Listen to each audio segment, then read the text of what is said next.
The National Electrical Code, or NEC, establishes guidelines for electrical installations to ensure safety and standardization. A key aspect of these guidelines involves the maximum length of conduit runs permitted before a splice box is required.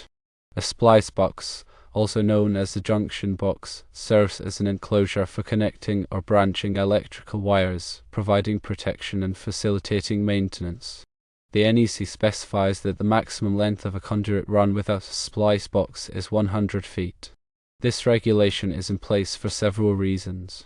Firstly, it addresses the practical limitations of pulling conductors through long conduit runs.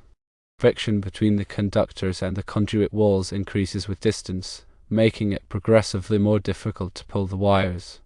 Exceeding 100 feet significantly raises the risk of damaging the conductor's insulation during installation. Secondly, the 100-foot limit helps to manage voltage drop. Voltage drop refers to the decrease in voltage along the length of a conductor due to its inherent resistance. Longer conduit runs exacerbate voltage drop, potentially leading to inefficient operation of electrical equipment or malfunction. By limiting the run length, the NEC helps maintain adequate voltage levels at the point of use. Thirdly, the requirement for splice boxes at specified intervals enhances accessibility for future maintenance, troubleshooting, and modifications to the electrical system. Splice boxes provide convenient points for testing, inspecting, and reconfiguring wiring without having to pull entirely new runs of conduit. Now, let's delve into some further considerations related to this rule. While the NEC establishes a maximum run length of 100 feet, it's crucial to understand that this is a general guideline. Specific circumstances may warrant the placement of splice boxes at shorter intervals. Factors such as the number of bends in the conduit run, the size and type of conductors being used, and the ambient temperature can all influence the practical limitations of a conduit installation. For example, a conduit run with numerous 90-degree bends will generate more friction than a straight run, potentially necessitating a splice box before reaching the 100-foot mark. Similarly, larger conductors or conductors with thicker insulation will experience greater friction. Additionally, high ambient temperatures can increase conductor resistance and exacerbate voltage drop, making shorter runs more desirable. It's also important to note that the NEC provides allowances for conduit runs exceeding 100 feet under certain conditions. These exceptions typically involve specialized installations where strict engineering oversight and calculations are employed to ensure safety and performance. For instance, industrial facilities or large commercial buildings may have engineered systems that allow for longer conduit runs with appropriate voltage drop compensation and conductor support measures. In these cases, detailed documentation and approval from the local electrical inspector are usually required. Moreover, the type of conduit being used can also play a role in determining the appropriate spacing of splice boxes. Different conduit materials, such as rigid metal conduit, electrical metallic tubing, and flexible metal conduit, have varying degrees of frictional resistance. Rigid metal conduit generally offers the lowest friction, while flexible metal conduit tends to have the highest. Therefore, when using flexible metal conduit, it may be necessary to reduce the maximum run length to account for the increased friction. In addition to the NEC regulations, local electrical codes and ordinances may impose further restrictions on conduit run lengths. It's essential to consult with the local authorities having jurisdiction to ensure compliance with all applicable regulations.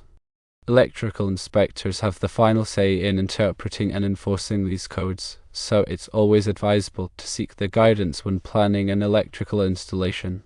When installing conduit, it's crucial to follow proper techniques to minimize friction and ensure the conductors can be pulled smoothly.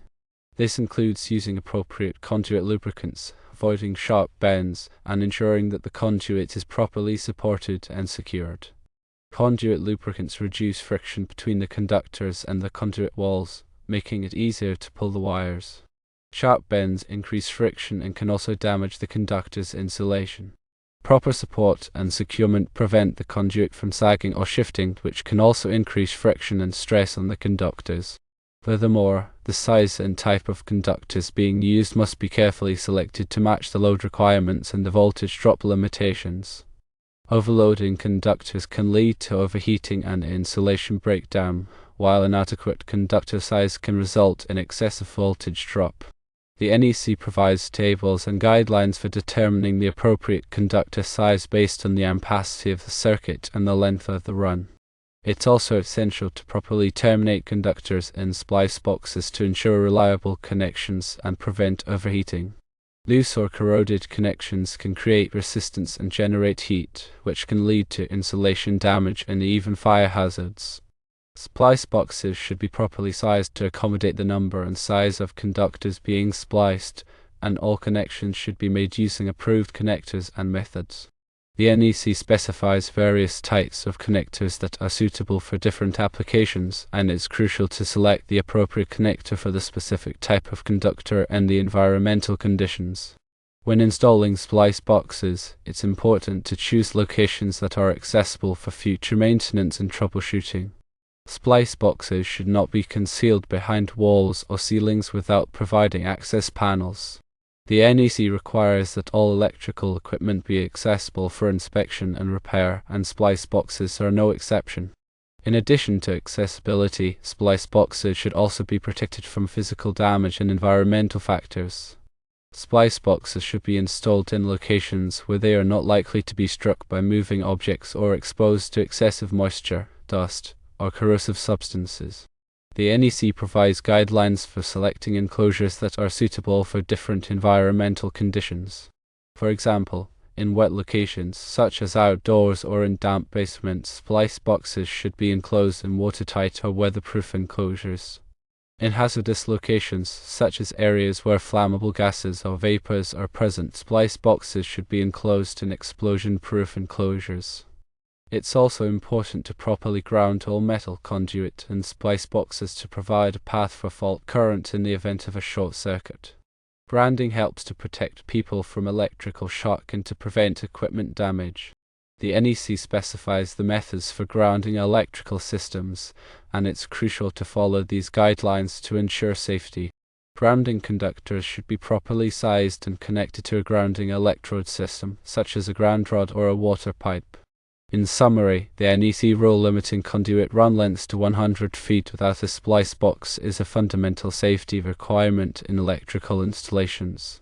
While exceptions may exist under certain engineered conditions, adherence to this guideline ensures manageable conductor pulling forces, minimized voltage drop, and convenient access for future maintenance. Understanding the underlying reasons for this rule and the factors that influence its application is crucial for anyone involved in electrical work. Remember to always consult the latest edition of the NEC and local electrical codes for the most up-to-date requirements, and to seek guidance from qualified electrical inspectors or engineers when necessary. The 100-foot rule is not a hard and fast number in all scenarios, and careful planning and execution are key to a safe and compliant electrical system. Consider voltage drop calculations, the number of bends, and the fill ratio of the conduit. Voltage drop can be calculated using formulas based on the conductor's resistance, the current flow, and the length of the circuit. These calculations will help determine if the voltage at the end of the run is within acceptable limits. The number of bends in the conduit run significantly affects the pulling tension on the conductors. Each bend increases friction, making it harder to pull the wires and potentially damaging the insulation. The NEC limits the total number of bends allowed in a conduit run between pull points typically to 360 degrees. The fill ratio refers to the percentage of the conduit's cross-sectional area that is occupied by the conductors. The NEC specifies maximum fill ratios to prevent overcrowding and ensure adequate heat dissipation. Overcrowding can make it difficult to pull the wires and can also increase the risk of insulation damage. When planning a conduit run, consider the environmental conditions to which the conduit and conductors will be exposed. If the conduit is exposed to direct sunlight, extreme temperatures, or corrosive substances, it may be necessary to use special types of conduit and conductors that are designed to withstand these conditions. The NEC provides guidelines for selecting the appropriate types of conduit and conductors for different environmental conditions. Proper installation techniques are essential for a safe and reliable electrical system. Always follow the manufacturer's instructions when installing conduit and conductors, and use the appropriate tools and equipment. Conduit should be properly supported and secured to prevent sagging or movement, and conductors should be pulled carefully to avoid damaging the insulation. Ensure that all connections are tight and secure, and that all grounding and bonding requirements are met. Always test the completed installation to ensure that it is safe and functioning properly. Use a multimeter to check for voltage, continuity, and resistance, and verify that all circuits are properly grounded. If any problems are found, correct them immediately before energizing the system. Always work safely and follow all applicable safety procedures. Wear appropriate personal protective equipment such as safety glasses, gloves, and a hard hat, and be aware of the potential hazards involved in electrical work. If you are not comfortable working with electricity, hire a qualified electrician to do the work. The NEC also covers the types of boxes to use, and it is very important to ensure the right type of box for the situation is used. These include metal and PVC boxes. Metal boxes are typically used in commercial and industrial applications, while PVC boxes are commonly used in residential applications. The choice of box depends on the specific requirements of the installation, such as the environment, the type of wiring, and the load. Metal boxes are more durable and resistant to physical damage than PVC boxes, making them suitable for use in areas where there is a risk of impact or abrasion. Metal boxes also provide better shielding from electromagnetic interference, which can be important in sensitive electronic equipment. PVC boxes are less expensive and easier to install than metal boxes, making them a popular choice for residential applications. PVC boxes are also non-conductive, which can be an advantage in certain situations. When selecting a box, it is important to consider the number and size of conductors that will be entering the box. The NEC specifies the maximum number of conductors that can be installed in a box of a given size. Overcrowding a box can lead to overheating and insulation damage. Boxes must be properly supported and secured to prevent movement or damage. The NEC specifies the methods for supporting and securing boxes, depending on the type of box and the type of wall or ceiling to which it is being attached. Boxes should be installed in locations that are accessible for future maintenance and troubleshooting. Do not conceal boxes behind walls or ceilings without providing access panels. Boxes should be protected from physical damage and environmental factors. In wet locations, use watertight or weatherproof boxes. In hazardous locations, use explosion-proof boxes. All metal boxes must be properly grounded to provide a path for fault current in the event of a short circuit. The NEC specifies the methods for grounding metal boxes. In addition to the general requirements for boxes, there are also specific requirements for boxes used in certain applications. For example, boxes used in fire-rated walls or ceilings must be fire-rated boxes. Boxes used in hazardous locations must be explosion-proof boxes. Always consult the NEC and local electrical codes for the specific requirements for boxes used in your application. The size of the conduit is also important when considering the 100-foot rule, especially when calculating the conduit fill. The conduit fill refers to the percentage of the conduit's cross-sectional area that is occupied by the conductors. The NEC specifies maximum fill percentages for different types of conduit and different numbers of conductors. Overfilling a conduit can make it difficult to pull the conductors, can damage the conductor's insulation, and can reduce the conduit's ability to dissipate heat. The NEC provides tables that list the maximum number of conductors of a given size that can be installed in a conduit of a given size. These tables take into account the type of conduit, the type of conductor, and the number of conductors. The size of the conduit must be large enough to accommodate the conductors and to meet the NEC fill requirement. When calculating the conduit fill, it is important to consider the size of all of the conductors that will be installed in a conduit, including the grounding conductor. The grounding conductor must be included in the conduit fill calculation, even though it does not carry current under normal conditions. Bends in the conduit reduce the available space for conductors and increase the pulling tension.